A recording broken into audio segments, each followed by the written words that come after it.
বিদেশে ছুটির দিন মানে আমার কাছে আরও বেশি কাজ, আর সেই সাথে এই দিনগুলোতে অন্যান্য দিনের জন্য অনেক অ্যাডভান্স কাজও করে রাখতে হয়। সো হ্যালো এভরিওয়ান, কেমন আছেন সবাই?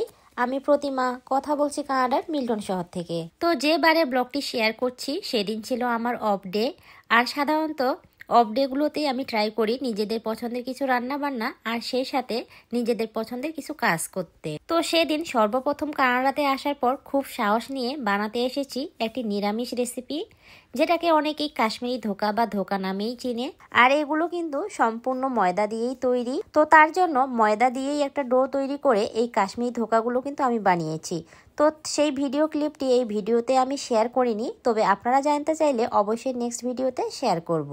আর দেখলেন তো, এগুলো তেলে ছেড়ে দিলে, ভালোভাবে ভেজে নিলে এগুলো ফুলে কত বড় বড় হয়। আমার তো খেতে বেশ ভালো লাগে। সেই সাথে আমাদের বাসায় আমার ছোট ভাই এটা খেতে ভীষণ পছন্দ করে। বাসায় কোনো নিরামিষ রেসিপি বানানো হলে ফার্স্ট প্রায়োরিটি হচ্ছে এই কাশ্মীরি ধোকা। আর ব্যাস, এইদিকে রান্নায় ফুলকপি দিব বলে ফুলকপিগুলো হালকা করে ভেজে নিলাম, আর সাথে পাঁচফোড়নের ফোড়নে ওই তেলেই আলুগুলো হালকা করে ভেজে নিচ্ছি। এই রান্না অনেকেই অনেকভাবে করলেও আমার মা যেভাবে রান্না করে সেটাই আমার কাছে বেস্ট মনে হয়, আর খেতেও কিন্তু দারুণ লাগে। তবে সেই রকম মায়ের মতো না পারলেও চেষ্টাটুকু তো করতেই পারি, তাই না? আর এরই মধ্যে আলুগুলো ভালোভাবে ভেজে নিয়ে এর মধ্যে দিয়েছি রান্নার রেগুলার মশলার পেস্ট, যাতে ছিল হলুদ, মরিচ আর জিরে গুঁড়ো। আর এই পর্যায়ে মশলা সহ আলুগুলো ভালোভাবে ভেজে কষিয়ে নিয়ে সাথে দিয়ে দিব ভেজে রাখা ফুলকপিগুলো। 2 মিনিটের মতো ভালোভাবে মিশিয়ে নিয়ে দিয়ে দিব জল। জলটা একটু ভালোভাবে ফুটিয়ে এলেই এর মধ্যে দিয়েছি ভেজে রাখা কাশ্মীরি ধোকাগুলো।